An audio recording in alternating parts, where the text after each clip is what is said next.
تو بزرگ اور دوستوں، حضور اقدس صلی اللہ علیہ وسلم نے جہنم میں بچنے کی ساری صورتیں حدیث پاک میں ہمیں بتائی، اس کا طریقہ بتایا۔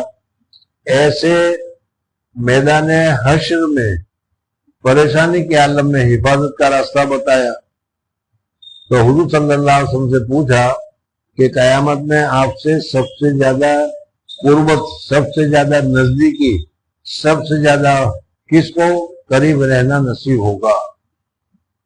تو حضور اقدس صلی اللہ علیہ وسلم نے فرمایا کہ جو مجھ پر زیادہ درود پڑھے، زیادہ سے زیادہ جو درود پڑھے، اللہ تبارک و تعالیٰ اس درود کی برکت سے اس کو حضور اقدس صلی اللہ علیہ وسلم کا قرب نصیب فرمائے گا۔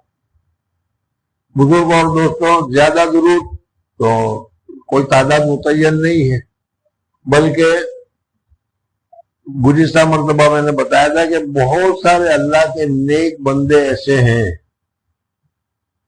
کہ روزانہ 1.5 لاکھ مرتبہ درود پڑھتے ہیں، 1.5 لاکھ مرتبہ۔ حضرت شیخ نوار اللہ مرکزوں نے بتایا تھا کہ ہمارے خاندان میں جو لوگوں کے معمولات سے کیا کیا پڑھنے کے وہ جو بتائے گئے تھے، اس میں روزانہ 1.5 لاکھ درود شریف، آیت کریمہ لا الہ الا انت سبحانک انی کنت من الظالمین، اور پھر کیا نعم المولا نعم النصیر، اور اس قسم کے جو بہت سارے اذکار ہیں وہ سارے لاکھوں کی تعداد میں ان کو پڑھنے کا موقع ملتا تھا۔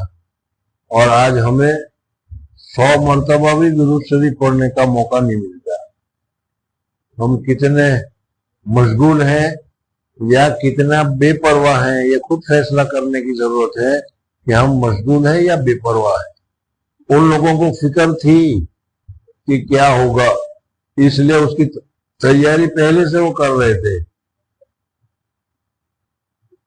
حضرت اقدس گنگوئی رحمۃ اللہ تعالی علیہ نے، میں کہہ رہا تھا کہ کثرت سے درود پڑھنے کا معمول، کہ جو آدمی کوئی روزانہ 1 لاکھ مرتبہ پڑھے، 1.25 لاکھ مرتبہ پڑھے، 1.5 لاکھ مرتبہ پڑھے، یا کتنی مرتبہ پڑھے، وہ بھی کثیر ہے، زیادہ پڑھنے والوں میں داخل ہے۔ لیکن حضرت اقدس گنگوئی رحمۃ اللہ علیہ فرماتے ہیں اگر کوئی آدمی روزانہ 300 مرتبہ درود پڑھتا ہے، کتنی مرتبہ؟ 300 مرتبہ، 300 ٹائم 300 مرتبہ درود پڑھتا ہے، تو اللہ جل جلالہ و من والوں کے یہاں وہ کثرت سے درود پڑھنے والوں میں لکھا جاتا ہے۔ ہم سے 1.25 لاکھ تو نہیں پڑھا جاتا، لیکن دن بھر میں 300 مرتبہ درود شریف اگر پڑھنا چاہیں تو آسانی کے ساتھ ہم پڑھ سکتے ہیں۔ اگر قیامت کا خوف ہو، جہنم کی پریشانی ہو، میدان حشر کی فکر ہو، تو اس کے لیے آسان شکل، سب سے آسان صورت یہی ہے کہ کم سے کم روزانہ 300 مرتبہ درود شریف پڑھو۔ تو جو کثرت سے درود پڑھے گا، حضور اقدس صلی اللہ علیہ وسلم فرماتے ہیں کہ وہ میرے زیادہ قریب ہوگا، حضور اقدس صلی اللہ علیہ وسلم کی قربت مل جائے، حضور اقدس صلی اللہ علیہ وسلم کی نزدیکی مل جائے، حضور اقدس صلی اللہ علیہ وسلم کی توجہ مل جائے، تو سمجھ لو کہ بیڑا پار ہے۔